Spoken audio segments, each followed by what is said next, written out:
If you're eating, enjoy your meal. I wish you a good day, that everything goes well, and enjoy the video. Get comfortable and pay attention to this story. You know, it's pretty wild to think about, but one of the absolute most explosive voices in modern hip-hop actually spent over a decade trapped in a cycle of probation. And get this, it was for a crime he committed as a teenager. Welcome to today's Explainer, where we're unpacking the high-stakes, honestly unbelievable story of Robert Rihmeek Williams. You probably know him as the Philadelphia kid who evolved into a global rap superstar and later a relentless crusader for justice, the one and only Meek Mill. So here's the central question we really need to unravel today. How exactly does someone reach the absolute pinnacle of global fame, wealth, and influence, yet remain fundamentally unfree? How do you stay tethered to the justice system because of a single mistake you made at 19 years old? Well, to truly understand the magnitude of his freedom today, we kind of have to go back and start at the very beginning. Okay, let's dive into this. Section 1. The Streets of Philly. Born right in South Philadelphia back in 1987, Meek's early life was immediately marked by profound heartbreak. When he was just 5 years old, his father was actually shot and killed in an attempted robbery. So his mother was left to raise Meek and his sister entirely alone, battling severe poverty in a city that was unfortunately plagued by street violence. Growing up, Meek was actually known as being pretty shy and quiet, but underneath that reserved exterior, man, there was this brewing, fiery passion for music. He was heavily inspired by his uncle, Grandmaster Nell, who was this absolute pioneer in the local hip-hop scene. By his early teens, he took that quiet passion directly to the streets.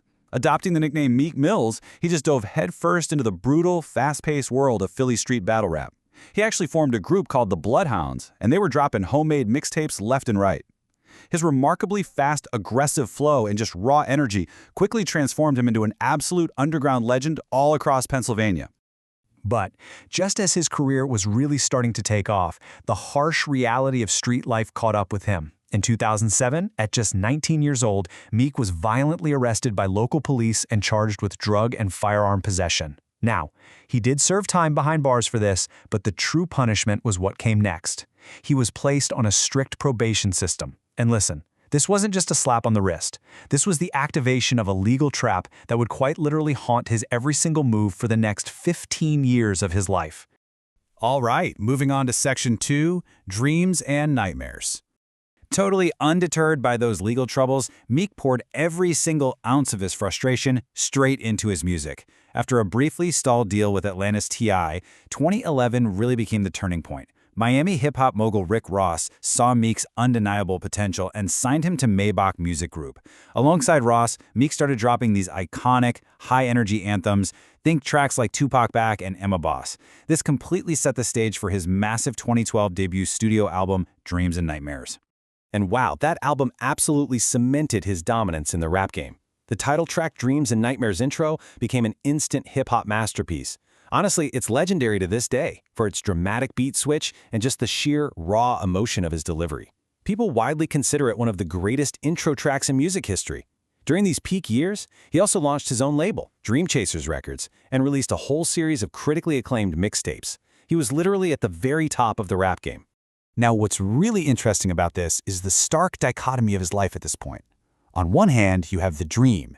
He's a successful label executive, he's dating Nicki Minaj, he's living this incredibly lavish lifestyle. But on the other side, the nightmare was constantly lurking.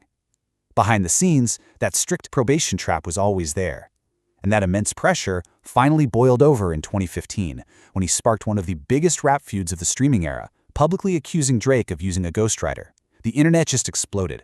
Drake responded with legendary diss tracks like Back to Back, and Meek found himself facing devastating backlash and overwhelming public scrutiny. Yet through all of that, Meek proved his incredible resilience. In 2017, channeling all that immense public scrutiny and his own deep personal pain, he dropped his third studio album. He appropriately titled it Wins and Losses. He really tackled the pain of those public feuds and the heavy weight of systemic struggles head-on. But just as he was finally rebuilding his momentum, the system struck again. Which brings us to Section 3, the system strikes back. The absolute key phrase we need to understand right now is technical probation violation. This is a legal mechanic where a person breaches the strict, rigid rules of their probation. We're talking things like travel restrictions or administrative check-ins. But crucially, it does not involve committing any new crimes. It's essentially a technicality. But as Meek was about to learn the hard way, a technicality can completely destroy your life. So later in 2017, Meek was actually arrested for popping a wheelie on a dirt bike in New York City. Now, follow the logic here closely. The charges in New York City were eventually dropped completely, tossed out. But a Philadelphia judge ruled that the mere incident itself violated his technical probation from his teenage arrest a full decade earlier. In November 2017, an absolute shockwave hit the music industry. Meek Mill was sentenced to 2 to 4 years in state prison. I mean, let that sink in for a second. From minor technical violation with 0 new crimes committed, a global superstar had his entire life, his career, and his freedom abruptly put on hold and was sent straight to a state penitentiary. Section 4. The Free Meek Movement. Outrage erupted instantly across the globe. Almost overnight, the hashtag Free Meek Mill became this massive international movement. And it wasn't just fans tweeting about it. We're talking major celebrities, professional athletes, and politicians physically protesting out on the streets of Philadelphia. So the crucial point here is that this ceased to be just about one single rapper. For the advocates rallying behind him, his story shed a harsh, unavoidable spotlight on the deep flaws within the U.S. criminal justice system. It really highlighted how these strict probation laws systematically trap individuals, particularly young black men, for minor infractions. To his supporters across the world, his individual story had become a massive, vital civil rights lesson. Well, that immense public pressure actually worked. In April 2018, after spending 5 grueling months behind bars, the Pennsylvania Supreme Court ordered Meek's release on bail. But the guy who walked out of those prison doors was transformed.